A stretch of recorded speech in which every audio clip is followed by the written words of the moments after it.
Good morning, YouTube. Good morning, Live Me.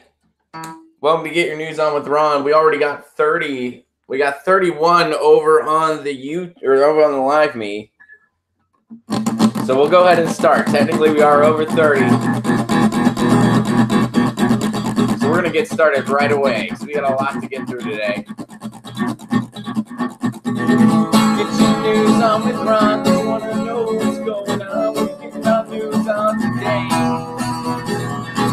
Get your news on with Ron. I wanna know what's going on. We're getting our news on today.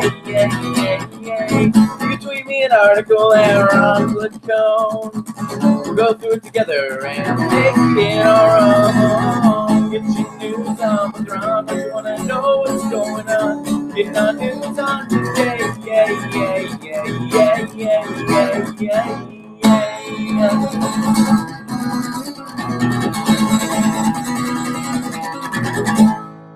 Oh man, it's Get Your News On with Ron. What's up, Natalie? What's up, Miss T? Do I like to party? Sure, why not? Early request for the Revolution song. All right, I will close with it today. That's no problem. And let me see here. So I'm monitoring the chat again today. Pasta is still out. Maybe, I don't know. No, he has some training thing for a new job. So he's been out a lot. So where is my, I got to go to my, all right, let me try to get to the stream itself. What's up, Marcus? How are you? Good to see everybody.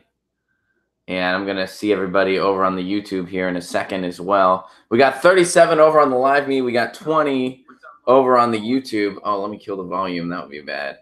What's up, DC? How's it going, everybody? Good to see y'all. So we have a requested a question for this. Somebody posted the question, is Ron ever going to ask this? So I decided that I would ask this question. This was from the comment sections of the YouTubes. Somebody put forth the question. So it's going to be today's question. So without further ado, here it is. This is a question submitted. And let me see if I can go. Let me go back to the question. And because I want to make sure I ask it right here. And I also want to give the name of the person who asked it. Oh, and I'm going to have to scroll. Let's see here.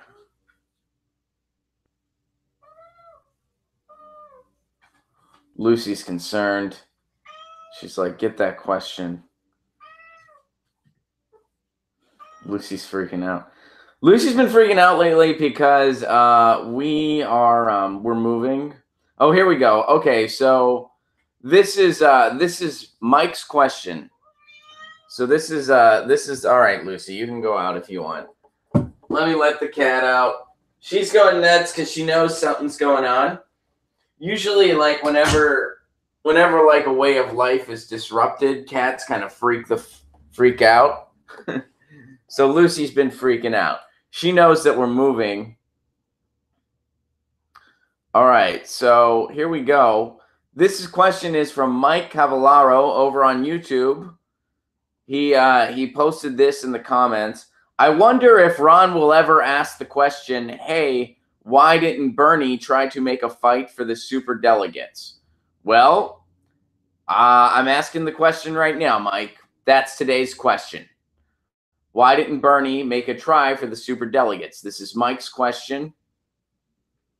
So let's try to answer it. Why didn't Bernie make an attempt for the superdelegates? Here's my answer to that question. I think because their mind was already made up. I don't think there's anything Bernie could have done to win over the superdelegates. They were planning for a Hillary nomination in 2015, and nothing was standing in their way. Forever voting third party says their minds were made up and paid for, which is true. They were paid for. The Clinton campaign was funding the DNC. Pat Hacker says Bernie wants to be an establishment Democrat. The DNC would punish him, and he wants their approval. How is that related to trying to get the superdelegates to go for him?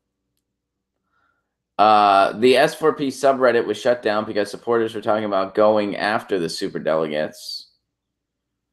Deplorable corporate Kamala, she's with Wall Street. All right. So that's your guys' answers. Pat, your answer is because Bernie wants to be an establishment Democrat, so he wanted to lose to Hillary on purpose. And that's kind of why. I mean, I'm not, I mean, I disagree with you. I don't think that's true, but you're saying he didn't go after the superdelegates because he wants to be an established.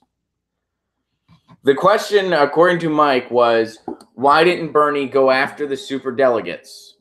I'm assuming he means why did he not try to get their votes? Why didn't he want to get the superdelegates to come over to his side? My answer is because the superdelegates, their mind was made up.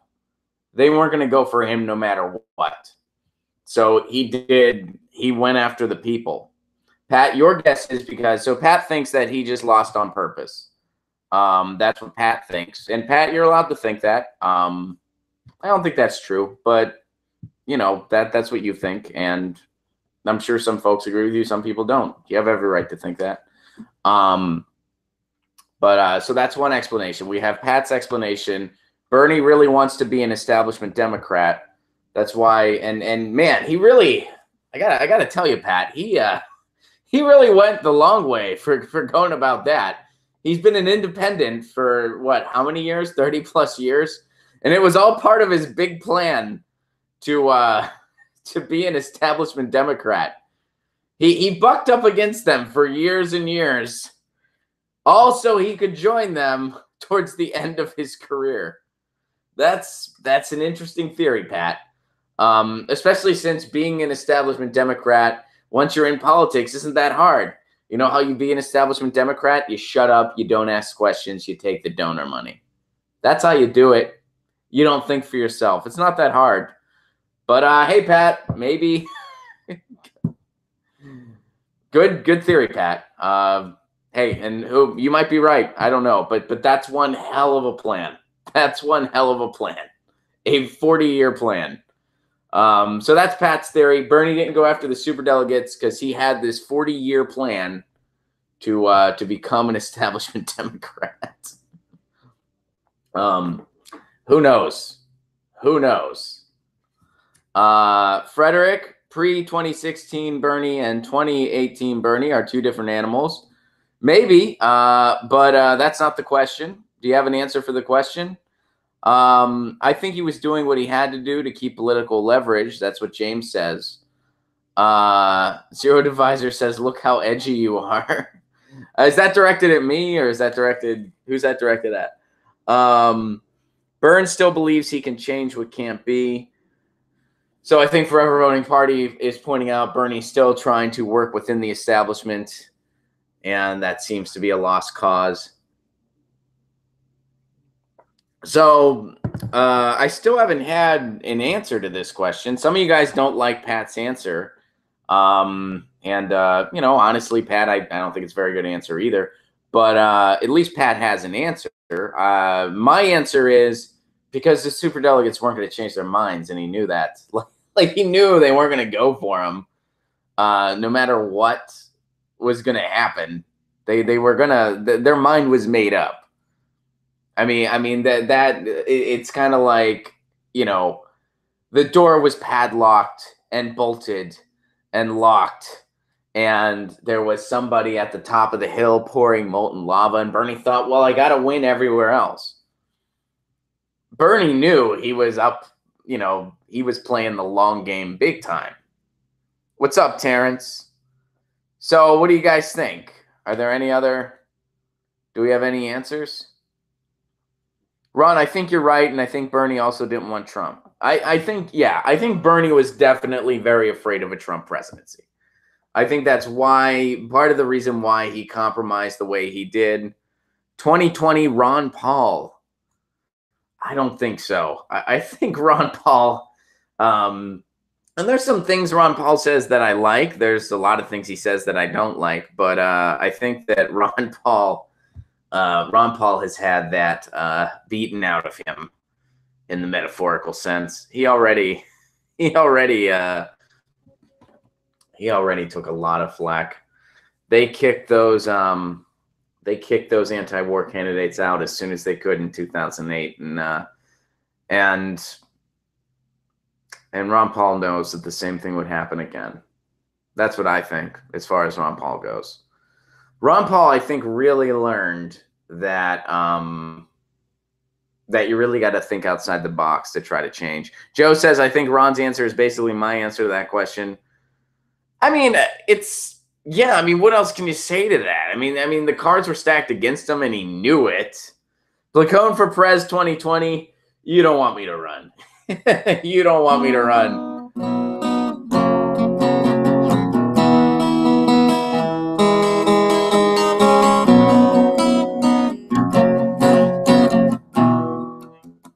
Rand Paul would be a good GOP primary challenger, which is why the GOP would keep backing Trump. That would be interesting, actually. That's an interesting point. I would, and I'm not a huge Rand Paul fan. Don't get me wrong. Sometimes he does do some things that I like, and compared to most of the Republicans, he's among the more reasonable, which is kind of crazy to think about. But he would shake stuff up in a primary, and then he would really twist the establishment's arm, because they would be like, well, we don't like Trump. We never liked Trump. But, man, Rand Paul, ooh, that would really shake stuff up too much. We can't do that either. So I'm with you. So we'll see what Rand Paul does. Let's see. Burns hopes superdelegates would follow the voters. Isn't he already a professional primary challenger? We'll see. We'll see what he does.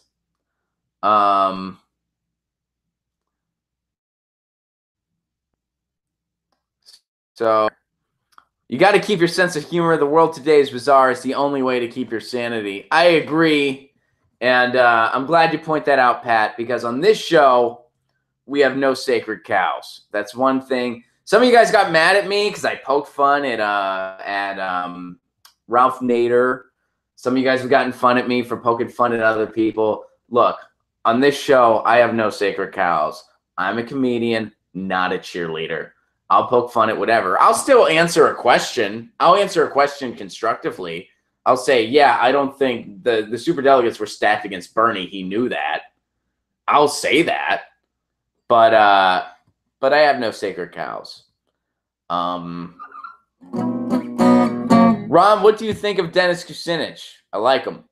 Dennis Kucinich, and I got to admit I'm a little partial, because Dennis Kucinich was the first politician in my lifetime I ever got excited about. I never knew what it was like to really be for a politician until Dennis Kucinich in 2008. I was a big Dennis Kucinich fan, and it just sort of blew my mind. I was younger, and I was really all about Kerry, but I wasn't all about John Kerry because I thought he was great. I was all about John Kerry because George Bush was terrible. I didn't know what it was like to really, wow, this person speaks to me. I don't know what that's like until Dennis Kucinich came along. So I'll always kind of have a soft spot for Dennis Kucinich, I think, because of that. Also, he left a voicemail on my answering machine once. So,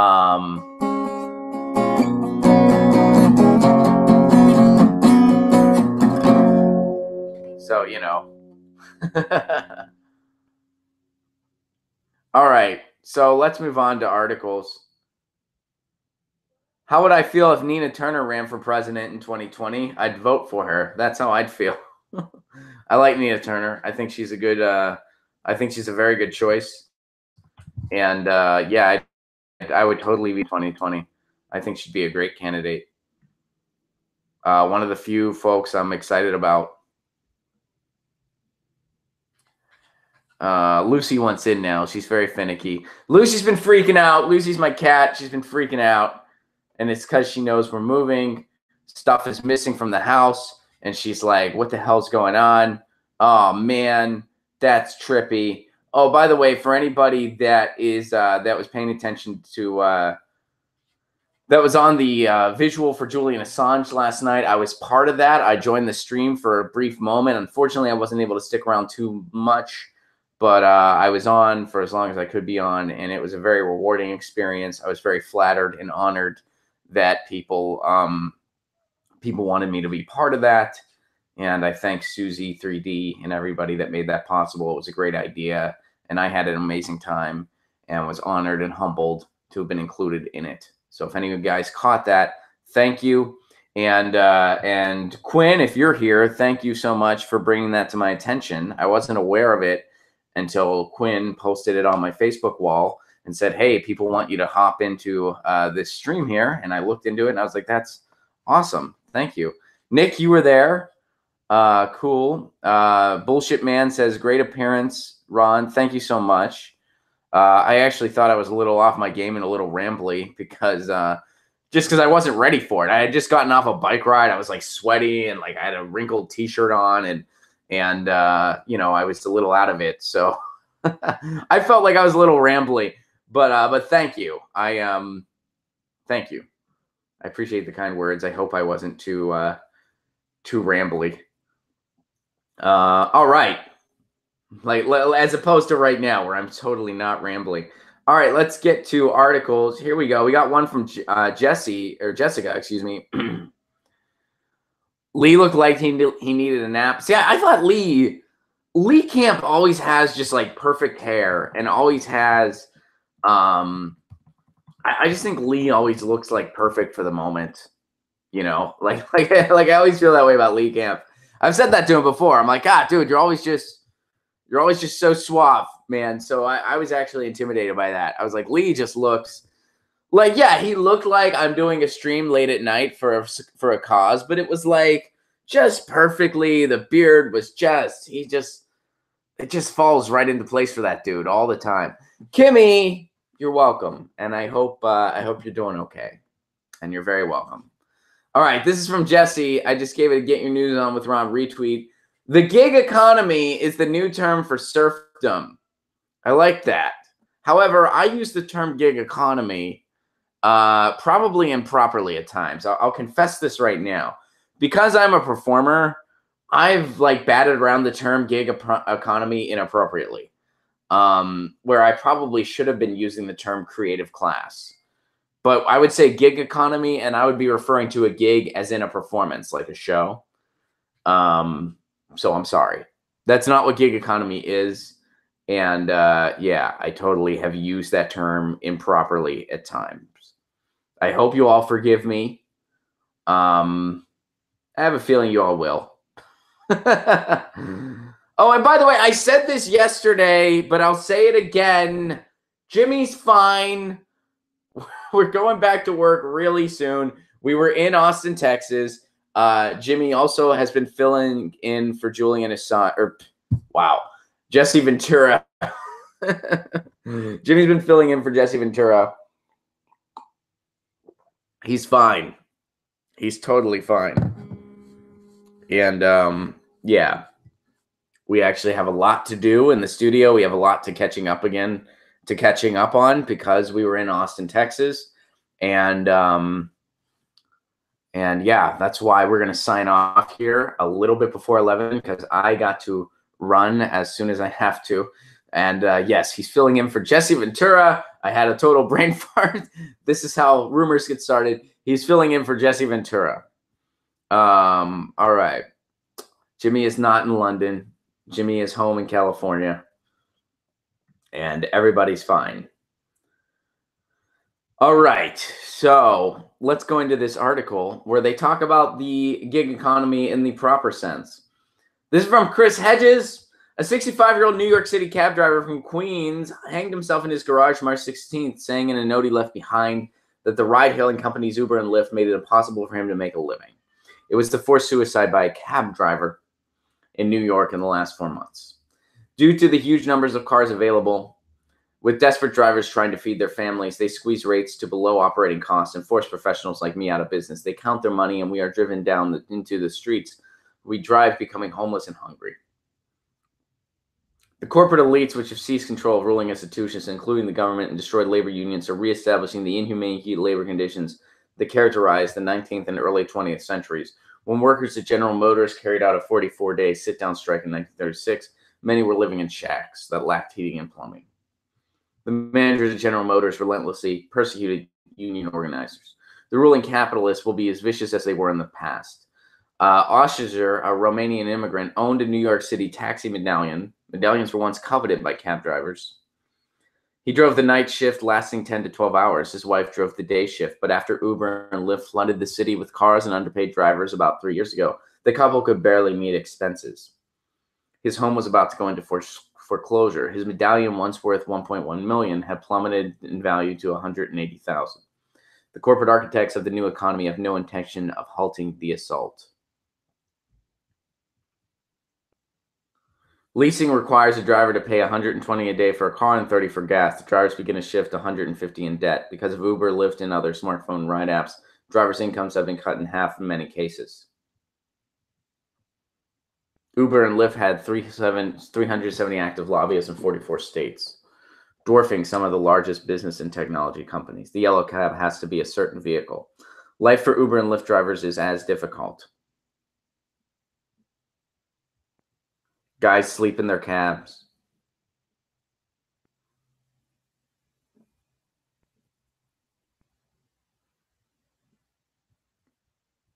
Horses in Central Park are regulated. He pointed out there's 150 of them. They make a great living there.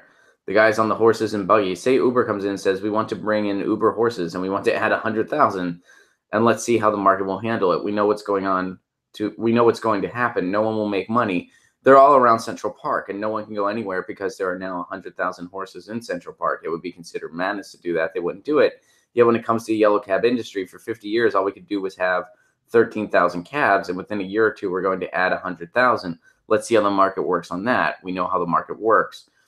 They work less hours than cab drivers, he said. Okay, so I take a little bit of, all right, so some of what he's saying here, I do take a little bit too, that I'm not a fan of. Like I take a little, not offense, but I take disagreement with.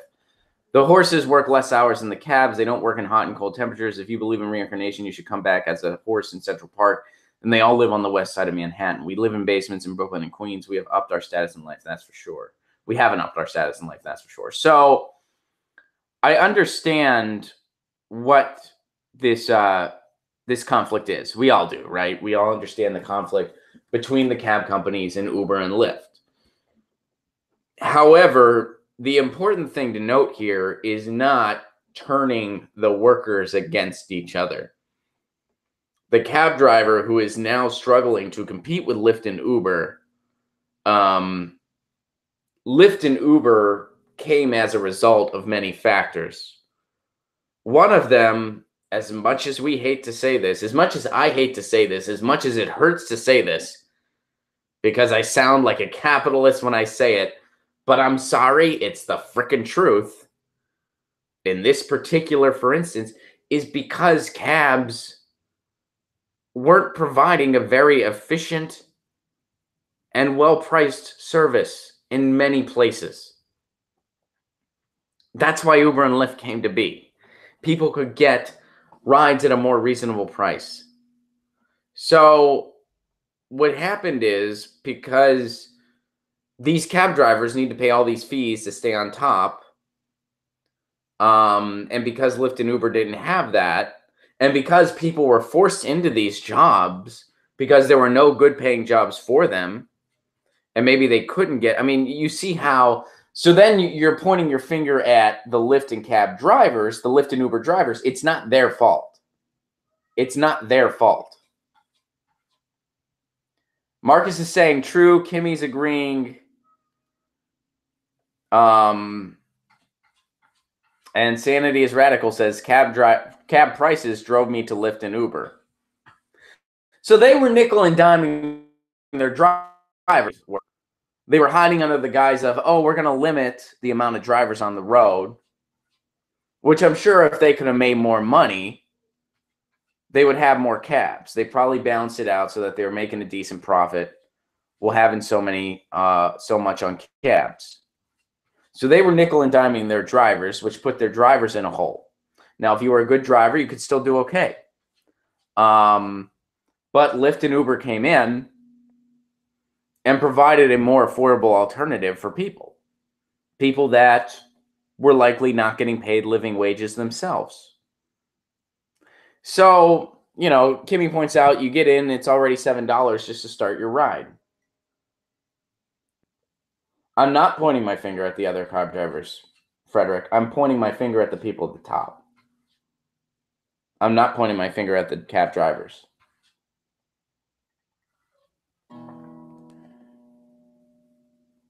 Got to disagree regarding New York City cabs. The local car services were always the reliable way to cut costs and order a ride. So you're saying that, JV, are you saying that the cabs were cheaper than Lyft or Uber in New York City?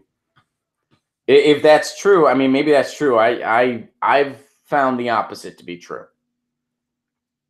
Lyft and Uber drivers make less than federal minimum wage. That's why it's more affordable. Yeah, you're probably right. Punch up. Please point out how I'm punching down. Austin, please point out how I'm punching down.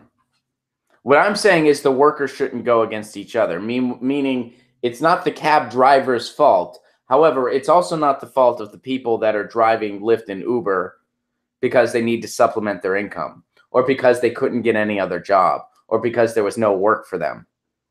Please explain to me how I'm punching down. If I am, explain how. I'm not sure how that's punching down, but if you explain it to me, I'm listening.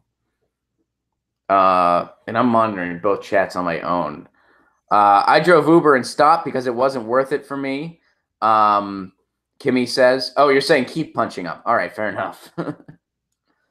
Because, yeah, I'm not blaming the cab. And if that was what I'm saying, the people at the top set these standards. And I'm all about, like I know the cab drivers, in some cases, they have good unions. I'm all about that. But they also have all these nickel and diming fees set by the people at the top that make it more expensive. You know what a New York City cabbie pays to get into the city? I'd imagine a lot. That's what I'm saying. So we're in a rock and a hard place. And I don't know the fix for it. I don't know the fix for it. But, you know, you can't fault the people for wanting to get an affordable service because they need it. You can't fault the people that want to use Uber and Lyft for their income because they need it. You can't fault. What would be amazing is if we really started developing worker co-op apps. That would be, I mean, I think that would be the most ideal thing. So what we need is we need some very tech savvy people that also believe in worker co-ops. Because I think that would be the ultimate fix. So, you know, but what's not going to work is turning Lyft and Uber drivers against cab drivers and vice versa. That's what's not going to work. I think what would work is getting a worker co-op app. And if I knew of such an app, I would use that for my ride shares in a heartbeat. And I've looked into it. I mean, you know, I'll say this, and I'll say this. I'm going to say this on the platform. Some of us have looked into the idea of developing a co-op streaming app. You know, I'm streaming over here on LiveMe. LiveMe's got its issues. It seems like LiveMe is just waiting to get bought out. I'm saying that on the platform. So, you know, sorry, but we've been looking into developing a co-op type streaming app for content creators. Rooster points out we need to abolish right-to-work laws nationwide, push for unions that favor the workers, and allow the cabbies to negotiate the price rather than the company owners. I think that would be a start, yeah. But here's the thing. Here's the thing to point out, Rooster. We have to understand that the technology, and this is via Nicholas Carr and his work, the technology is not going to go away. So Lyft and Uber are part of this conversation. Winkle says a co-op streaming app would be awesome. We got to find somebody. But yes, right to work is terrible, and it does need to be abolished. But we have a better chance that it's going to be made federal. That's the scary part. Jesse, thanks for sharing this. This is a really cool article and a really cool topic that we could talk about for the entire stream. But I think we at least started working on a solution, and that is co-op ride apps, co-op cab companies to try to work on this. Stacy tweets this. Well, wait, we'll go to Marcus and then we'll go to Stacy. Marcus sends this in, and I can't even preview this one because it's just a web link. So I am totally approaching this blind. I'll go ahead and give it a Get Your News On with Ron retweet. Oh, geez. Tomi Lahren's exercise pants gun photo becomes butt of Twitter jokes. No pun intended. Tomi Lahren shared a photograph of herself carrying a gun in her exercise pants, attracting widespread ridicule online. The Fox News contributor posted this image to Instagram on Friday. It's an image of her with a gun down her pants. Ladies, chances are your assailant is going to be bigger, stronger, and faster, and that's why you have Alexo Athletica for your gun, your mace, or even your phone. So she used an opportunity to make a gun statement while simultaneously advertising athletic pants. Lahren has previously caught heat for blaming liberals for the Tide Pod Challenge, bashing Beyonce, and sharing a manipulated image of former NFL star Colin Kaepernick. She's always highbrow, that Tomi Lahren. Always highbrow. The highbrow issues like Tide Pod Challenge, Beyonce, and Colin Kaepernick, who I like, don't get me wrong, but it's not like that's necessarily a highbrow approach to the issues. Now she's embroiled in controversy for her yoga pants post. This is according to the article, by the way. This is their verbiage. Now she's embroiled in controversy. According to who? Who is embroiled in this controversy? Who is her yoga pants? She shoved a gun down her yoga pants to plug the yoga pants. And yeah, she's setting herself up to get made fun of. Why? Because a gun is sometimes a metaphor for a dick. And she shoved a gun down her yoga pants and took a picture. Gee, what I'm putting this phallic thing that people often associate with a dick down my pants, down my yoga pants. I bet nobody will make fun of me for this. Of course, a lot of people made fun of her for it. Carl, thank you very much for the Super Chat contribution. It means a lot. FYI, you might have seen it already, but here in Catalonia, news is saying Julian Assange's internet was cut due to tweeting in favor of Catalonia. Yeah, he said something that they didn't like. So they cut his internet. And by the way, he can pretty much, the rules are so vague, which we did a story on yesterday. The rules are so vague that whenever they say anything, whenever he says anything they don't like, they can do it again. The rules are, it's like, you can't say anything about state affairs. Like, what the hell does that? He's a freaking journalist. And I was saying that on the stream yesterday for those of you that were there. He's a journalist. You're basically putting these rules upon him that prohibit him from being a journalist, which is ridiculous. Havabal says, is that a gun in your yoga pants, or are you just happy to see me? Oh. So, yeah. Way to go, Tomi Lahren. This is a controversy. According to who? Marcus tweeted it to me so we could poke fun at it, which is what we're doing. By the way, it's 100-13 on the YouTube and 111 over on the live me. Man, you guys are neck and neck. Who is going to win? YouTube just pulled ahead at 114. Who is like, this is a concern. They made fun of the gun in her yoga pants. Here's a recommendation. She says it's good for your mace. It's good for one thing. I'm going to say it's not good for taser. Do not put a taser in your yoga pants, whether you're a guy or a girl.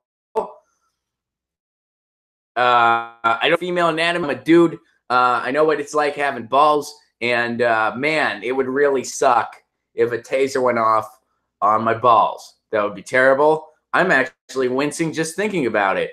So do not put a taser in your yoga pants. I feel like Tomi Lahren should have made that disclaimer, especially since I'm going to go out on a limb and say that some of her audience are probably not the sharpest bulbs. Balthazar, thank you so much for the Super Chat contribution. And Balthazar says, Tommy Hilfiger plus Ralph Lauren equals Tomi Lahren, question mark. Now that's a throwback from the past. Did the pants come with a pocket for the gun? I don't think so, Kimmy. It was just shoved down her pants. The gun is just shoved down her pants. She's like, I'm going to go shove this phallic thing down my pants, post it on the internet. Nobody's going to make fun of me. That was her plan.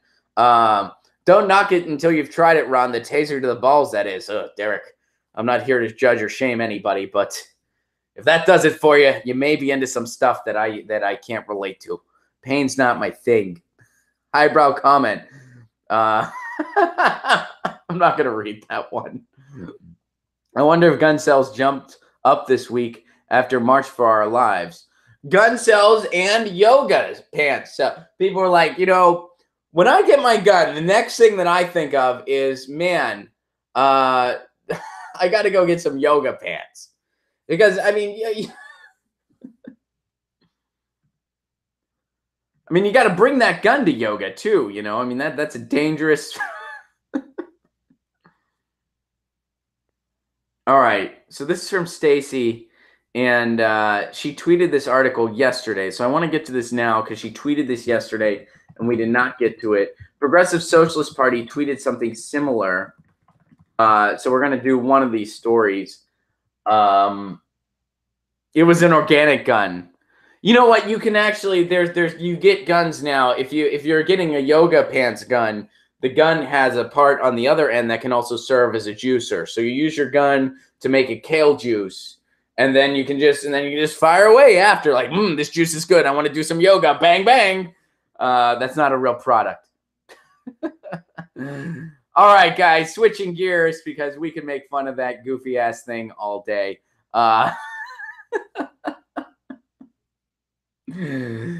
These yoga pants are perfect for shoving your gun in, or your mace.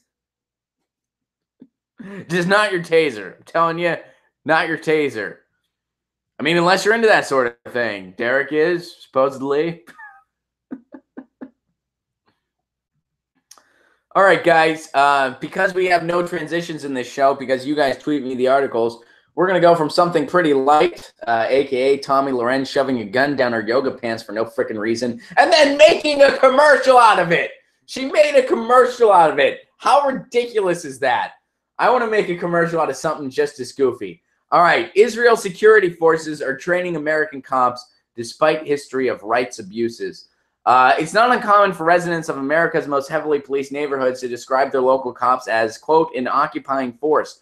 Judging by where many U.S. police forces get their training, the description seems apt. Thousands of American law enforcement officers frequently travel for training to one of the few countries where policing and militarism are even more deeply intertwined than they are here, Israel.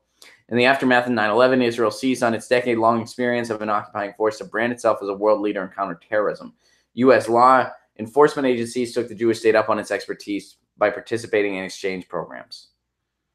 Their policing prowess is marred by its primary purpose, occupation. A lot of the policing that folks are observing and being talked about in these trips is policing that happens in a non-democratic context. While tension on the militarization of American police forces has intensified in recent years, spurring some reforms that the Trump administration has already undone, U.S.-Israel police exchange programs have carried on without much public scrutiny. Why would we expect it to get public scrutiny? Police kill people all the time, and we don't, it's just something that we accept now. Well, it's something we've accepted for a long, long time.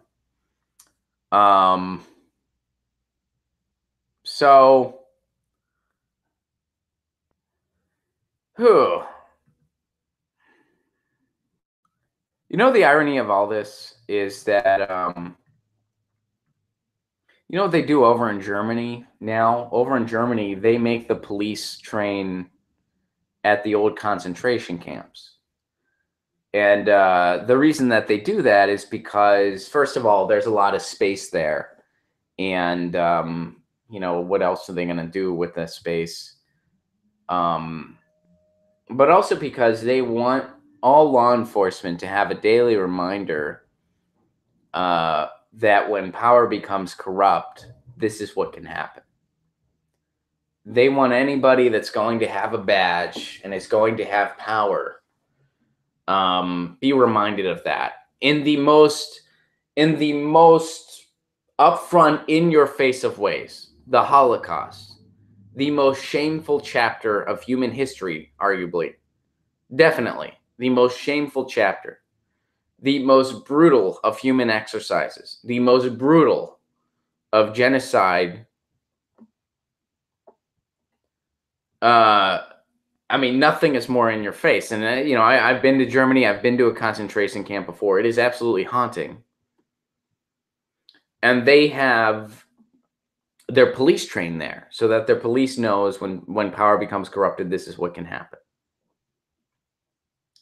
I'd be in favor of that type of exchange program. I'd be in favor of American police going to the concentration camps over in Germany and training there.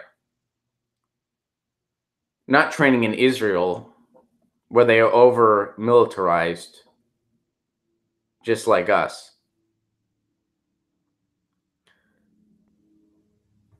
Balthazar, can we just move capital of Israel to New York City?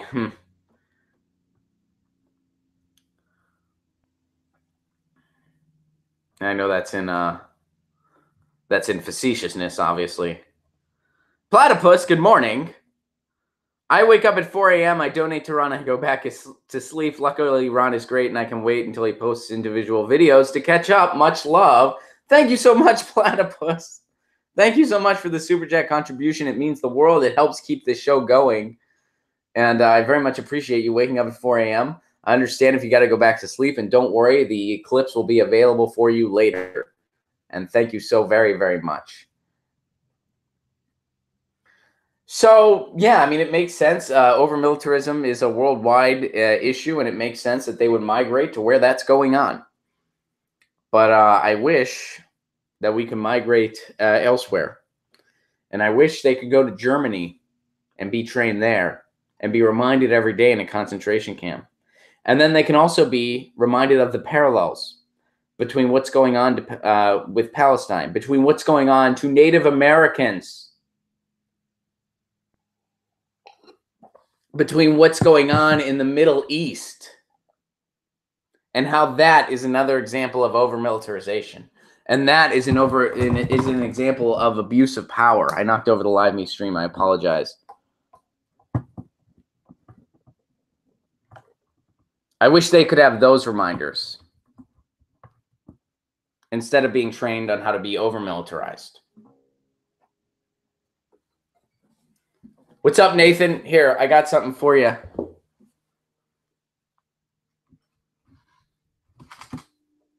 Hold up. Here you go. Yeah. Can you see it?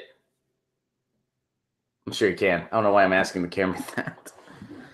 But Nathan gave this to me, and he just said hello in the chat. So, yeah. All right. So let's move on.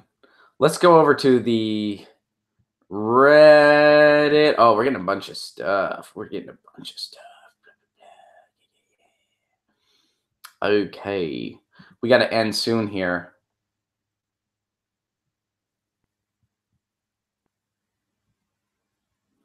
All right, and we'll just touch on this real quick over on the Reddit because this kind of goes into what we were talking about. Israel authorities are using snipers. They authorize snipers to use live ammo against Palestinian protesters. So that's happening now too. We're going to end on this. Let's see here. So this is from Vice, and this is submitted over on the Reddit by Sarcasmic Orgasmic. I love that name. Is it time for progressives to swallow the Russia story, Or is this still a distraction from the DNC cheating in the primary?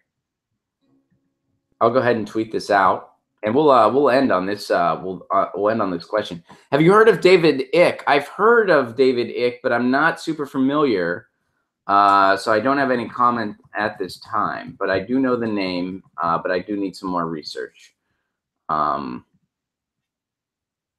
just tweeted the article that we're going to end on, and I know I didn't get to everything today, you guys. So let's see where this is from. All right, this is from a few days ago. Guccifer 2.0 unmasking makes it a lot harder for Trump to deny collusion. According to this Vice News article, the hacker who stole emails from the DNC was identified Thursday as a member of Russia's elite GRU intelligence agency, according to a Daily Beast report. Known as Guccifer 2.0, the hacker claimed to be from Romania and had no connection to the Kremlin when he passed DNC emails to WikiLeaks months before the 2016 election, but a single slip-up when he failed to activate his VPN client before logging on left an IP address on a server in France, which U.S. investigators traced back to the GRU's headquarters in Moscow. Officials have reportedly identified the particular officer who's responsible, but the Daily Beast sources didn't name them. Okay, the sources did say the U.S. investigation into Guccifer 2.0 had been taken over by Special Counsel Robert Mueller, a move sure to rattle the Trump campaign staff. That Russia interfered in the U.S. election is widely accepted, and there is growing evidence by some members of Trump's campaign team had contact with people linked to the Kremlin ahead of the vote. Yeah, we know that that one guy, that one young staffer said, hey, apparently somebody has this thing. Should we meet with them? And they blew that person off. We know that. We also know that there was a, very just whatever email exchange between WikiLeaks and Don Trump Jr., which really had nothing to do with any type of collusion. It was just a reasonable email exchange. We also know that there's still conflicting theories out there, as Forever Voting Third Party points out, as to how this information was actually leaked. And how it was exposed. There's still conflicting theories out there. Trump and his allies have consistently disputed the claim that Moscow was behind the DNC hack. Okay. All right. So where's the meat of this article? Earlier this month, Mueller signaled his intention to go after Moscow's agents when he charged 13 Russians tied to the Internet Research Agency known as the Troll Factory with a conspiracy for the purpose of interfering with the U.S. political and electoral processes, including the presidential election of 2016. These were 13 Twitter trolls that barely had a grasp on the English language that made Rainbow Bernie ab memes and memes of Jesus arm wrestling Satan. So the headline of this article, Guccifer 2.0 unmasking makes it a lot harder for Trump to deny collusion. It also apparently doesn't prove anything.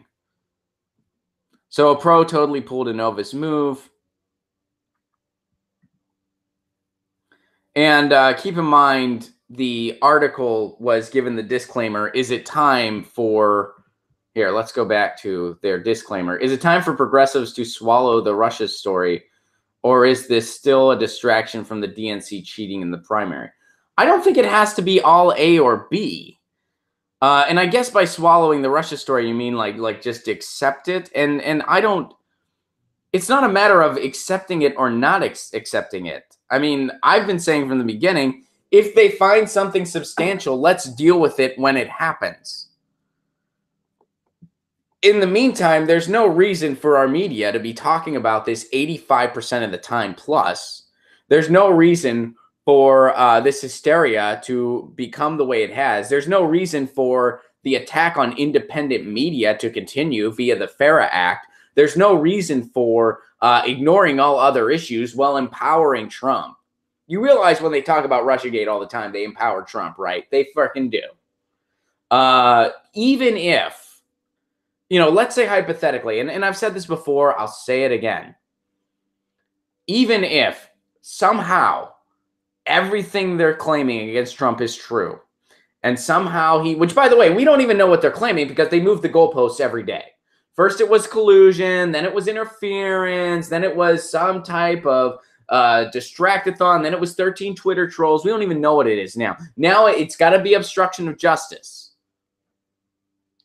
So now they're trying to say if he fired somebody that's related to the investigation, that's an obstruction of justice. They're going to get him on that. And I'll say what I've always been saying. Does Trump probably have shady business dealings with Russian oligarchs? Yeah, I'm sure he does. I'd be shocked if he didn't. You know who else has shady dealings with Russian oligarchs? Other oligarchs. All of them. It's a big club. We're not in it. Oligarchs have no country. They have no allegiance. So I don't think progressives need to swallow the quote-unquote Russiagate story, whatever that means. I think we can walk and chew gum at the same time. I think we can recognize that even if there are some merits to this investigation, which maybe we will still find something, I have my doubts. I have my skepticism, which, by the way, is what you're freaking supposed to do. But in the meantime, there's more important things to talk about. And in the meantime, there's a big difference between conducting coverage of an investigation and employing hysteria and scapegoating for the sake of maintaining the status quo. Our media is doing the latter. And if you're falling for it, you're being irresponsible. They don't give a they don't care if Russiagate's legit or not. They don't care. They care about maximizing their profits and distracting you from what's really going on. And what's really going on is that our status quo is broken to the point where a game show host, plutocrat billionaire, just became president of the frickin' United States. And they want you to believe that everything was hunky-dory until Russia had Twitter memes. And Trump came along. It wasn't hunky-dory. Trump's the result of our system, not the cause of where we're at now. So no, I don't think we have to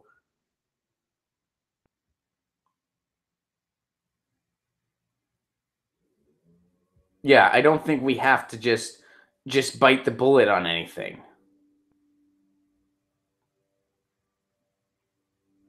JV says, the Russia story is 100% dogs created by the Clinton group. Trump laundered money for Russians for years, but the impact it had on the election equals zero.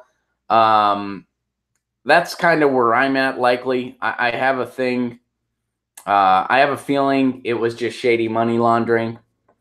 And will they maybe catch him on it? Maybe. Maybe they'll catch him on that. Will there be any significant consequences? I don't know. I have no idea.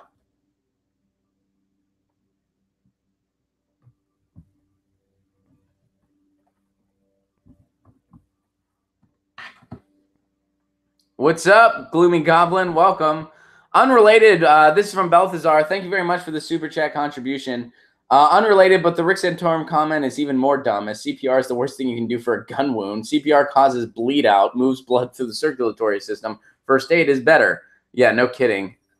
That was also beyond a dumb comment for a million other reasons. But yeah, I don't think we have to swallow the Russia story. What do you mean by swallow it? I mean, and I'm just asking, does that mean, we just have to believe everything the corporate media spews out about it now? I don't think so. Like, I mean, Google Santorum real quick. So I guess the short answer to the question posed on the Reddit is no. We don't need to just say, I guess everything having to do with Russiagate is 110% true, which they've been caught screwing it up. They've been caught screwing up this story. And it can still be, even if there is some merit to it, you can still use a story that has some truth in it for the wrong reasons. And that's what our corporate media is doing. Even if we do believe Russia bait, the end goal is bad, Balthazar says. That's the other thing. At the end of the day, what do we have to gain from this? President Pence? President freaking Pence. President Pence. Also, you have to believe that somehow Donald Trump, and I'll say this again, I feel like a broken record, but what are you going to do? Donald Trump, who is about as subtle as a horse taking a shit in the middle of Manhattan,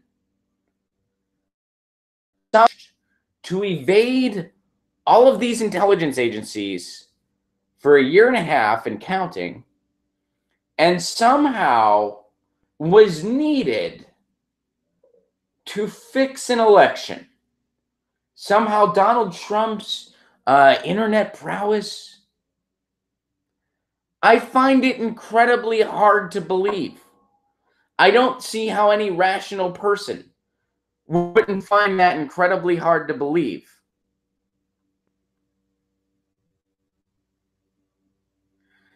So, yeah, I mean, we'll see what happens. I don't know when this is going to end, but I have a feeling that the establishment wants to see this go on indefinitely.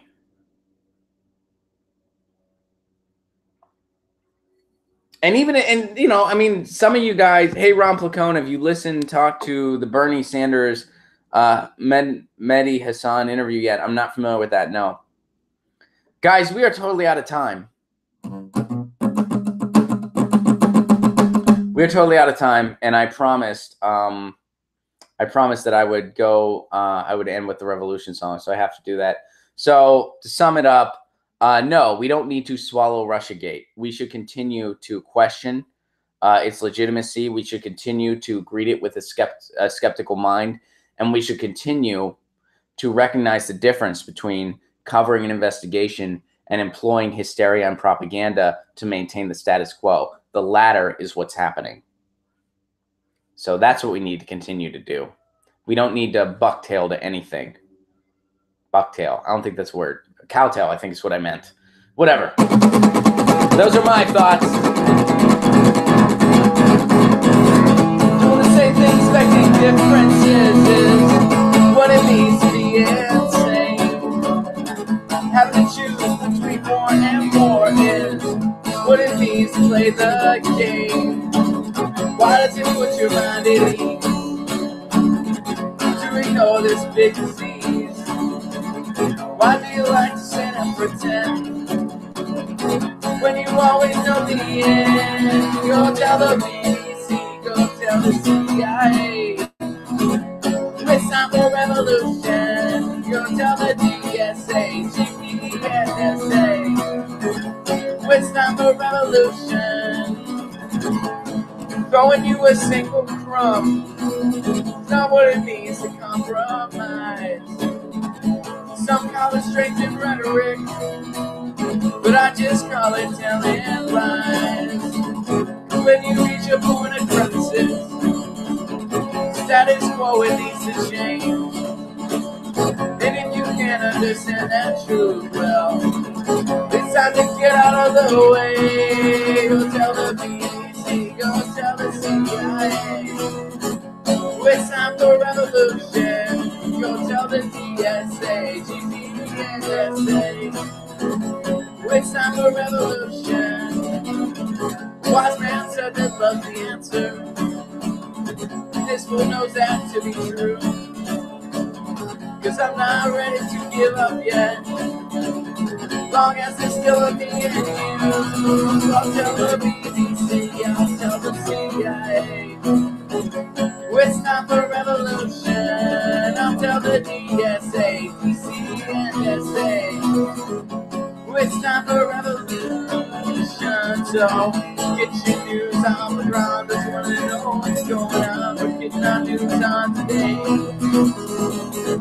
Doing news on with Ron. You wanna know what's going on. That's Peter Dowd's resume. Thanks, Balthazar. You tweet me an article at Ron Placone. We'll do it together and make it our own. Get your news on with Ron. Just wanna know what's going on. Get our news on today.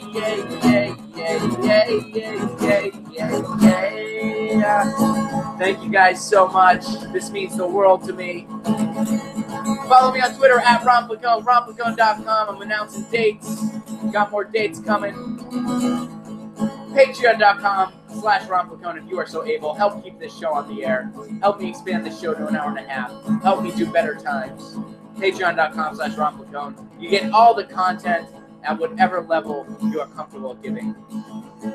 I love you all very much. I will be back tomorrow at 10 a.m. Pacific Standard Time. We do this every Tuesday through Friday at 10 a.m. Pacific Standard Time. Peace.